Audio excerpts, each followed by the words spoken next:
Welcome back to our channel. So ఈ రోజు మా వారు నా కోసం ఒక స్పెషల్ రెసిపీ అయితే చేస్తున్నారు. అదేంటో ఆయనే అడుగుదాం. చెప్పండి. వంకాయ బిర్యానీ. వంకాయ బిర్యానీ అంటే అన్నాడు కానీ ఆ ఊహ ఎంత బాగుందో. ఎక్కడో ఇన్స్టాగ్రామ్ లో చూశారు, అదైతే ఈరోజు చేస్తున్నారు. సో అది ఎలా వస్తుంది అనేది నీకు ఈ బ్లాగ్లో అయితే నేను చూపించబోతున్నాను. సో మీరు కనుక నా వీడియోని ఫస్ట్ టైం చూస్తే లైక్ చేయండి, షేర్ చేయండి, సబ్స్క్రైబ్ చేయండి. సో లేట్ చేయకుండా బ్లాగ్లోకి వెళ్ళిపోదాం. సో వంకాయ బిర్యానీ ఎలా వస్తుంది, టేస్ట్ ఎలా ఉంటుంది అన్నీ నా మీదే ప్రయోగం చేస్తున్నారు అనమాట. సో ఎలా ఉందో చూస్తున్నా, అన్ని అబ్జర్వ్ చేస్తున్నా. నేను టేస్ట్ చేసి మరి మీకు చెప్తాను. ఓకే, బ్లాగ్లోకి వెళ్ళిపోదాం. సో ఏమేమి కావాలో మా వారిని తెలుసుకుందాం. నీకు ఈ ఐడియా ఎక్కడి నుంచి వచ్చింది వంకాయతో బిర్యానీ చెయ్యాలని? ఇన్స్టాలో టైం పాస్ కోసం వీడియోలు చూస్తున్నప్పుడు ఒక తమిళ అక్క చేసింది, అది చూసాను అనమాట. చాలా ఉన్నాయి ఇంకా దాచాం. ఎప్పుడు కారంగా గుత్తి వంకాయ చేసుకుని తింటాం కదా, ఫస్ట్ టైం బిర్యానీ చేసుకుందామని బిర్యానీ ట్రై చేస్తాను. మరి ఎందుకు నా మీద ప్రయోగం చేయాలనుకుంటున్నావు? బిర్యానీ అంటే నీకు ఇష్టం కదా, బేసికల్లీ నువ్వు బిర్యానీ లవర్ కదా, నీకోసం. Okay, thank you. సో ఏమేం కావాలి? ఫస్ట్ వంకాయలు కట్ చేసుకోవాలా? వంకాయలు కట్ చేసుకోవాలి. పసుపు కొంచెం సాల్ట్ వేసాను, ఎందుకంటే వంకాయలు కావాల్సిన ఐటమ్స్ ఆనియన్స్ కట్ చేసుకున్నా, టమాటా కట్ చేసుకున్నా, పచ్చిమిర్చి, కొత్తిమీర, కరివేపాకు, పుదీనా, కరివేపాకు. ఓకే, రైస్ ఆల్రెడీ నానబెట్టుకున్నాను సరిపడే రైస్ని. ఓకే, వాటర్ పెట్టావా? ఓకే, అంటే రైస్ ఉడికించుకోవడానికి. దమ్ బిర్యానీ కదా, అందుకోసమని. ఓకే, కావాల్సిన స్పైసెస్. ఓకే, కల్లుప్ప.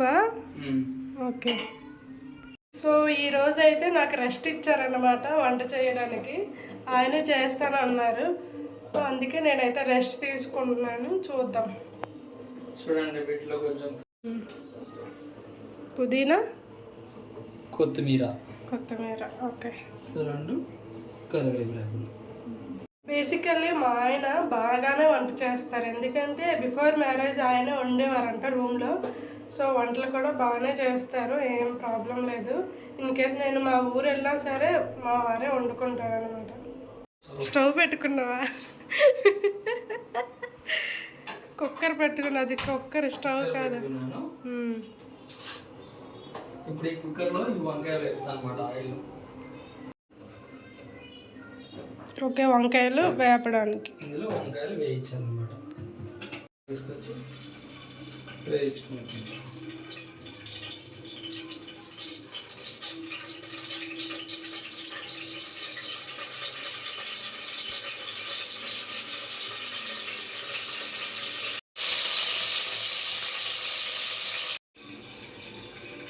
ఇక్కడ చూసారా, ఆల్రెడీ తెరుగుతూ ఉంది.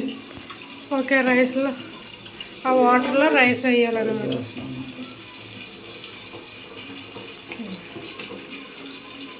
ఇది ఆల్రెడీ ఒక 1/2 అవర్ ముందుగానే రైస్ నానబెట్టి పెట్టుకున్నాను.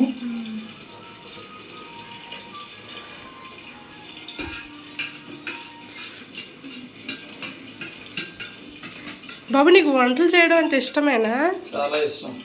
పడిందంటే బ్యాచిలర్గా రూమ్లో ఉన్నప్పుడు డైలీ తగరపాలతో కర్రీలు తెచ్చుకునేవాళ్ళం. ఆ కర్రీలు కొన్ని రోజులు టేస్ట్గా ఉండేవి, కొన్ని రోజులు టేస్ట్గా ఉండేవి కాదు. సో ఆ తర్వాత హైదరాబాద్లో జాబ్ చేశాను. ఆ జాబ్ చేసేటప్పుడు కూడా కర్రీస్ బాగానే ఉండేవి, ఏదో అడ్జస్ట్ చేసుకుంటూ వెళ్ళిపోయేవాళ్ళు. సో ఒక్కసారిగా బెంగళూరు వచ్చేసరికి కర్రీ పాయింట్ అనే ఆప్షన్ లేకుండా పోయింది. సో కర్రీ పాయింట్లో తినే ఆప్షన్ లేక మేమే వండుకోవడం, ప్రయోగాలు చేయడం మొదలు పెట్టామన్నమాట. అలా చేస్తూ చేస్తూ చేస్తూ చేస్తూ మేము చేసే కర్రీలు కూడా టేస్టీగా వచ్చేది. సో అప్పటి నుంచి మేమే వంట చేసుకుంటూ మేమే తినుకుంటూ ఉండేది. ఇంకా పెళ్ళి అయ్యాక పెళ్ళం వచ్చింది కాబట్టి ఆమె కూడా నేనే చేస్తూ చాలా వంటలు నేను మా వైఫ్ నేర్పాను. మళ్ళీ చెప్పు మళ్ళీ చెప్పు, నాకే నేర్పించు నువ్వు. అమ్మో అమ్మో ఎన్ని అబద్ధాలు. ఎక్స్పర్ట్ అయిపోయింది బిర్యానీ చేయడం.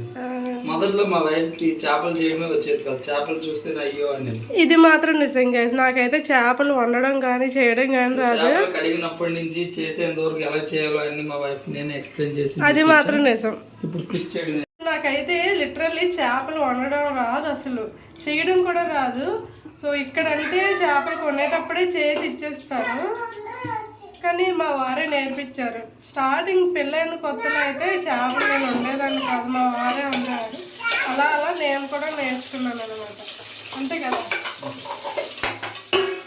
దోరగా చూడండి చేంజ్ అయిపోయాయి. ఇలా చేంజ్ అయినాక సో వంకాయలు తీసేయాలా? వంకాయలన్నీ తీసేసి పక్కన పెట్టుకోవాలి. ఓకే.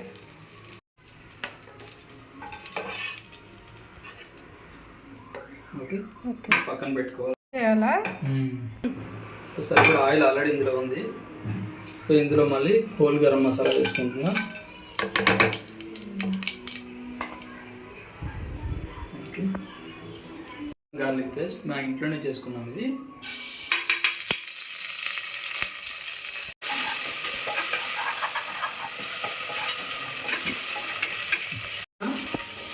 ఓకే, ఇప్పుడైతే ఇవన్నీ కట్ చేసుకుని వేసుకోవాలా? ఆనియన్, టమాటా, మిరపకాయలు, కొత్తిమీర, పుదీనా.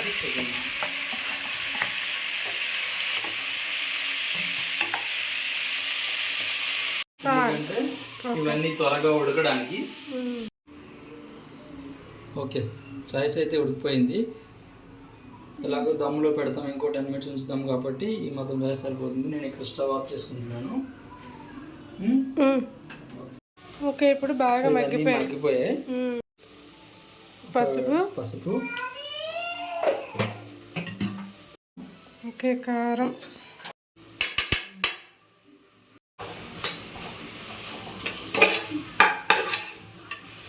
స్మెల్ అయితే బాగా వస్తుంది. మరి టేస్ట్ ఎలా ఉంటుంది?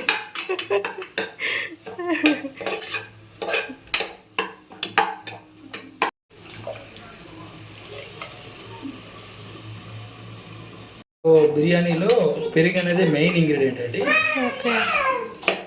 పెరుగు మన బిర్యానీకి స్మూత్నెస్ ఇస్తుంది.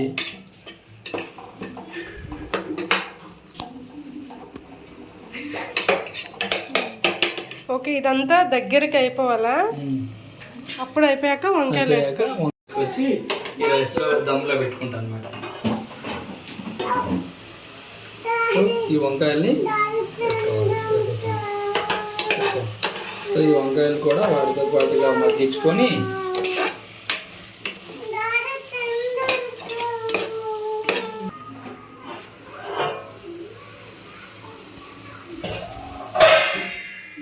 ఆల్రెడీ వంకాయలు మగ్గిపోయింది.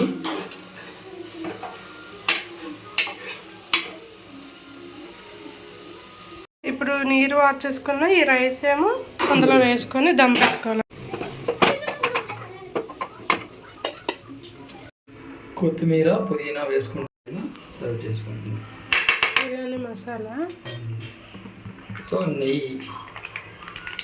నెయ్యి కూడా వేసుకోవాలా పైన? నెయ్యి కూడా పైన వేసుకుంటే ఆ ఫ్లేవరే వేరు. ఓకే, ఇప్పుడు దమ్ పెట్టుకోవాలా? అంతే. ఎన్ని మినిట్స్? ఒక 3 minutes? ఒక 3 to 4 minutes దమ్ పెట్టుకోవాలి. సో నేను ఇందులో ఉన్న ఫ్లవర్ బయటకు పోకుండా కొంచెం వెయిట్ని పెట్టుకుంటున్నాను అనమాట. అబ్బబ్బబ్బబ్బబ్బబ్బా, ఇల్లు అంతా బిర్యానీ అరోమా వస్తుంది. ఆ వాసనకే నాకు ఎంత వేగ తిందామా అని ఆకలి అయితే ఎక్కువైపోతుంది. సో బిర్యానీ అయితే రెడీ అయిపోయింది. సూపర్ అంటే సూపర్ వచ్చింది. టేస్ట్ చూసి చెప్తాను ఎలా వచ్చింది అనేది. సో మా ఆయన అయితే చాలా బాగా చేశారు. ఫస్ట్ టైం చేసినా సరే చాలా డిఫరెంట్గా అండ్ వెజిటేరియన్ తినేవాళ్ళు ఇలా చేసుకుంటే చాలా బాగా నచ్చుతుంది. అండ్ టేస్ట్ కూడా సూపర్ అంటే సూపర్ వచ్చింది. మీరు కూడా ఒకసారి ట్రై చేయండి. సో ఇది ఈ వ్లాగ్ అన్నమాట. ఐ హోప్ మీ అందరికీ ఇది నచ్చింది అనుకుంటున్నాను. So see you next vlog guys. Bye.